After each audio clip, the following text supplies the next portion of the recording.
सनातनियों को जगाने के लिए जो प्रायोजित तरीके से हमारे भारतीय सनातनी हिंदुओं का ब्रेन वॉश किया जाता। अच्छा, हवस का पादरी क्यों नहीं होता? दुर्गा मूर्ति पूजा रखने से भारत का कल्याण नहीं होना है। पर उन लोगों के विरोध में जो 9 दिन तो दुर्गा इस वीडियो सबको जय मसीह की मेरे मित्र। इसमें हम पढ़ते हैं कि शास्त्री जी बताते हैं कि पादरी उल्टा पुल्टा काम क्यों नहीं करता। लेकिन हम आपको बताना चाहते हैं कि जितने लोग यीशु मसीह के चलाए चलते हैं उनके हृदय में परमेश्वर की आत्मा वास करती है। एक आयत हम पढ़ लेंगे, पहला कुरिन्थियों 3:16 है।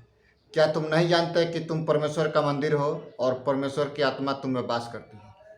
इसमें लिखा, क्या तुम नहीं जानते कि तुम्हारा शरीर पवित्र आत्मा का मंदिर है और स्वर्ग की परमेश्वर की आत्मा तुम्हारे हृदय में वास करती है, तुम अपने नहीं हो। 17 पद में हम पढ़ते हैं, यदि कोई परमेश्वर के मंदिर को नाश करेगा तो परमेश्वर उसे नष्ट करेगा, क्योंकि परमेश्वर का मंदिर पवित्र है और वो तुम हो।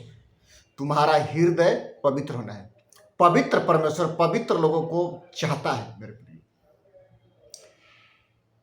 सोचिए, शास्त्री जी को बताना चाहते हैं, धीरेन्द्र शास्त्री को, कि वो बाइबल पढ़े कि पवित्र परमेश्वर पवित्र लोगों में वास करता है, सब में वास नहीं करता।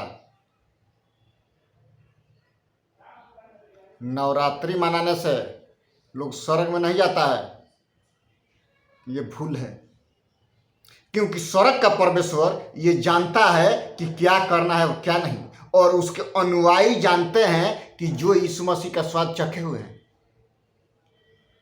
सब टमाटर एक है, लेकिन आप सड़ा हुआ टमाटर शास्त्री जी नहीं लेते हैं। सड़ा हुआ लेके आओ। जब परमेश्वर की बात आती है तो सब एक है, लेकिन आज के डेट में एक नहीं है, डिफरेंट है। जब एक बच्चा पैदा होता है तो उसके अंगूठा का छाप अलग होता है, मेल नहीं खाता। उसी तरह से जिस रूप में शास्त्री जी आपको माँ बाप ने जन्म दिया है, उसी रूप में आप पुनरुत्थान के दिन जीवित होंगे, या तो स्वर्ग के लिए या तो नरक कुंड के लिए। क्योंकि जितने लोग यीशु मसीह को अंगीकार करते हैं और अपना वस्त्र गंदा होने से बचाए रखते हैं, उनको परमेश्वर स्वर्ग के राज्य में ग्रहण करेगा। एक आयत हम और पढ़ लेंगे, पहला कुरिन्थियों 6 और उसका 16 पद। क्या तुम नहीं जानते कि जो कोई वेश्या से संगति करता है उसके साथ एक तन हो जाता है, क्योंकि लिखा है वे दोनों एक तन होंगे। जो प्रभु की संगति में रहता है उसके साथ एक आत्मा हो जाता है। व्यभिचार से बचे रहो। जितने अन्य पाप मनुष्य करता है वे देह के बाहर, और व्यभिचार करने वाला अपनी ही देह के विरुद्ध में पाप करता है। क्या तुम नहीं जानते कि तुम्हारी देह पवित्र आत्मा का मंदिर है और तुम में बसा हुआ है, और तुम्हें परमेश्वर की ओर से मिला है, और तुम अपने नहीं हो, क्योंकि दाम देकर मोल लिए गए हो। इसलिए अपनी देह के द्वारा परमेश्वर की महिमा करो। शास्त्री जी बोलते हैं कि वो लोग बेविचार क्यों नहीं करता।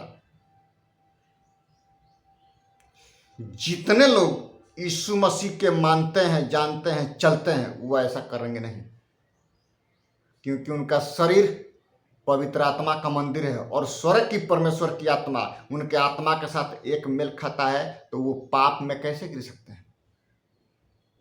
पाप में गिरता है वह व्यक्ति जिसमें पाप का स्वभाव होता है, और जिसमें आत्मा का स्वभाव होता है वो व्यक्ति परमेश्वर के साथ आत्मा में एक तन एक मन होता है। उनका उद्देश्य एक होता है। मेरे प्रियो, शास्त्र पढ़ने से कुछ होता नहीं।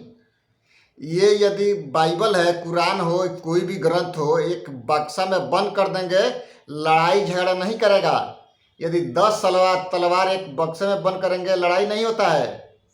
लेकिन एक घर में 10 मनुष्य रहते हैं तो लड़ाई झगड़ा मच जाता है, क्योंकि उनमें दुष्ट आत्मा काम करता है, उनमें शारीरिक शक्ति काम करती है, घमंड काम करता है, ईर्ष्या काम करता है।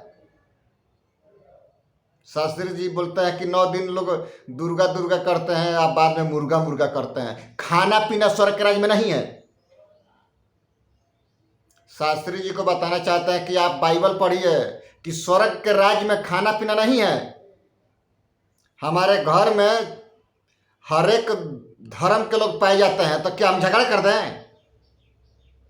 अरे इससे भी सीखिए, जीवते परमेश्वर के हाथ में पड़ना भयंकर बात है। क्योंकि अपने अपने पापों से आप मन फिराइए और यीशु के पास आइए, क्योंकि आकाश के नीचे और मनुष्य में और कोई नाम नहीं दिया गया है जिसे हम उद्धार पा सके, मात्र यीशु नाम है। यीशु नाम के द्वारा मोक्ष की प्राप्ति है। निष्कलंक, निष्पाप, निस्वार्थ वह यीशु मसीह। आप वेदों में पुरुषावली के बारे में पढ़े होंगे, अच्छा से पढ़िए। हिंदू ग्रंथ कहता है कि यीशु मसीह ही उद्धार करता है, जीवनदाता और सृष्टि करता है। सोचिए, जीवन वही देता है, लेकिन अंगूठा के छाप का मेल नहीं खाता है। क्योंकि जिस रूप में मेरे प्रिय परमेश्वर आपको बनाया है, उसी रूप में आप पुनरुत्थान के दिन जीवित होंगे, या तो स्वर्ग के लिए या तो नरक के लिए। ये अनहोना घटना नहीं है। ये नहीं बोला कि 7 बार जन्म होगा, 7 बार जन्म नहीं होगा। 7 बार जन्म होना ही नहीं है, क्योंकि एक बार मरना, एक बार जन्म लेना, एक बार मरना और न्याय आसन के सामने जाना अनिवार्य है मेरे प्रिय। आइए हम प्रार्थना करें। पिता, हम धन्यवाद करते हैं सुंदर समय के लिए महान प्रभु जी। जितने लोग इस वचन को सुनते हैं, देखते हैं, पिता, उनके जीवन चरित्र को आप बदलिए महान प्रभु जी। और पूरे भारत के शासन व्यवस्था को आपके हाथों में देते हैं महान प्रभु। राष्ट्रपति से लेकर के सरपंच तक के अधिकारों को आपके हाथों में देते हैं महान प्रभु जी। जितने शासन चलाने वाले हैं पिता, उनके जीवन में आप कार्य कीजिए महान प्रभु। इसराइल को आप संभाल करके रखिए महान प्रभु जी। जहाँ जहाँ नए नए फ्रंट खुलते हैं महान प्रभु, वहाँ पर आपकी आत्मा कार्य करने पाए, कि वे लोग पिता झगड़ा लड़ाई न करे, एक तन रहे, एक मन रहे महान प्रभु जी। शांति का माहौल बना के रखें महान प्रभु। और प्रार्थना करते हैं भारतवर्ष के लिए, शासकों के लिए पिता, और विदेश जयशंकर जी के लिए पिता, कि उनको बुद्धि से, ज्ञान से परिपूर्ण कर पिता परमेश्वर की जो भी रणनीति बनाते हैं खुदावंद, आप उनके जीवन में कार्य कीजिए महान प्रभु। धन्यवाद करते हैं खुदावंद, यीशु के नाम से, आमीन। सबको जय मसीह की, यीशु मसीह के नाम में।